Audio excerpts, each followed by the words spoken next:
a look at Bitcoin because it is soaring to a record high. Yesterday, pulled back after by the way, I should say about 5% after President Trump's first round of executive orders did not include crypto.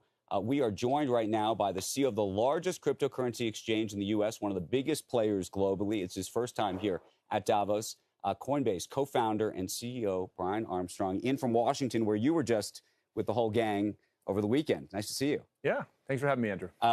There's so much to talk about. I want to actually just talk about the weekend first. Take us inside the room. What was the feeling? Just because we've obviously watched the crypto ball and everything else, but there seems to be a full-on sea change, or at least it seems that way in Washington about your world. Yeah, I mean, it's really the dawn of a new day for crypto, and the energy was just palpable throughout the room.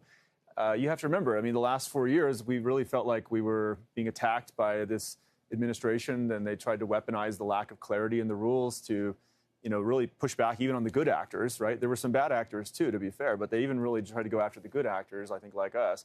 So the industry is just ready for this new change. They're ready for clear rules, and that's our big push next, is to try to go get some legislation passed in the U.S. to make it even more clear. Did you expect, by the way, an executive order of some sort yesterday?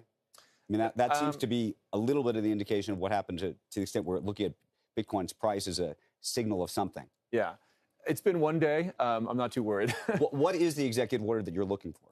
Well, I think the first one would be just directing the agencies of the U.S. government to collaborate and work toward getting some clear rules passed. That's what would really allow capital to flow into the United States and for startups to be built there. I think just re-articulating some of these Bill of Rights, if you will, that people have the right to self-custodial wallets and the right to own Bitcoin without being persecuted or being debanked. That was a big issue in the past 4 years as well, Operation Choke Point 2.0, so-called. So those are some of the things I think that could be done with executive orders, but it's really going to take Congress and legislation. Can I ask you about the Choke Point 2.0, because there's been a lot of debate about it. And the question that I have is, do you genuinely believe that people were being, quote-unquote, debanked because they owned crypto at all, or that they were being debanked because they were seen at those banks as a risk of some sort to the bank? I think what happened is that the regulators, likely cajoled by people like Elizabeth Warren, they started to apply a soft pressure to the banks. And they said, we have concerns about crypto. Vague statements like that, like risk-based statements. And, if you're a bank CEO, that's a really hard thing to do. If your regulator tells you to comes in and says, hey, we're uncomfortable with this. And, you say, well, is it illegal? And they say, no, we're just uncomfortable with it. I mean, it's really hard for them to stand up to their regulator. And so that kind of soft pressure, which was really unlawful in my view, was what was happening. I want to bring Becky in just one sec, but I just want to ask you this, because it became a commotion even the last 48, 72 hours about crypto.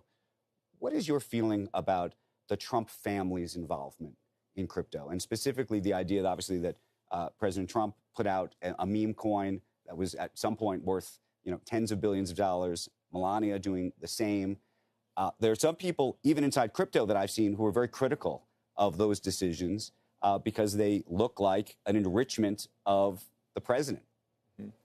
Well, look, I think anybody should be able to create a collectible or piece of artwork.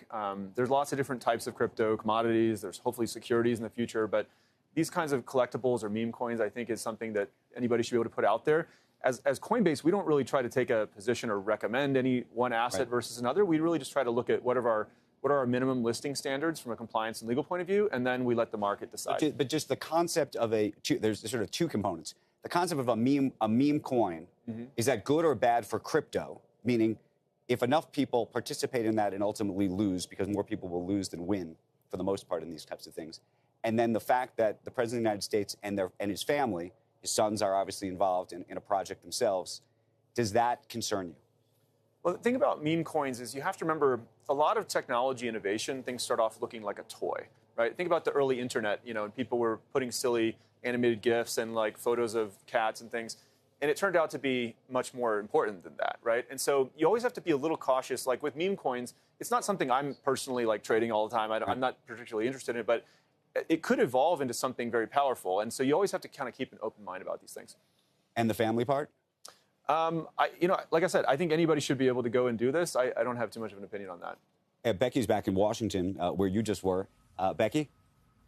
Thanks, Andrew. Brian, I was just wondering, Andrew touched on this, just the disappointment that's being read into the price of crypto today. Look, it's not down all that much, but people are saying, oh, there's disappointment because he didn't enact these things on day one. But if you look at crypto's price since his election, it's up almost, or Bitcoin's price since his election, it's up almost 50%. I just wonder how much of the positive news is already baked into what you're seeing in the price of Bitcoin, what you anticipate from here in terms of Bitcoin's growth or the volatility that could come with that. I mean, a lot of the positive news has already been recognized from the moment he was elected. Yeah. Well, we have seen just incredible growth, and I think it hit an all-time high yesterday, so we feel very good about that. But I think over time we'll see Bitcoin get into the millions, multiple millions price range. I mean, it's being adopted by more and more institutional customers. The ETFs brought in a huge amount of inflow. If we get clear legislation passed in the U.S., that would be a big milestone. A strategic Bitcoin reserve, if the U.S. took that path, probably the rest of the G20 would follow. In fact, I've discussed with a number of finance ministers here in Switzerland from different countries around the world, just the idea of a strategic Bitcoin reserve. They're getting more interested in it now because the U.S. is looking into it. So I think Bitcoin has a long way to go. It's going to be the new gold standard out there. And crypto is really much bigger than that, too. It's about payments. It's about economic freedom and many things else.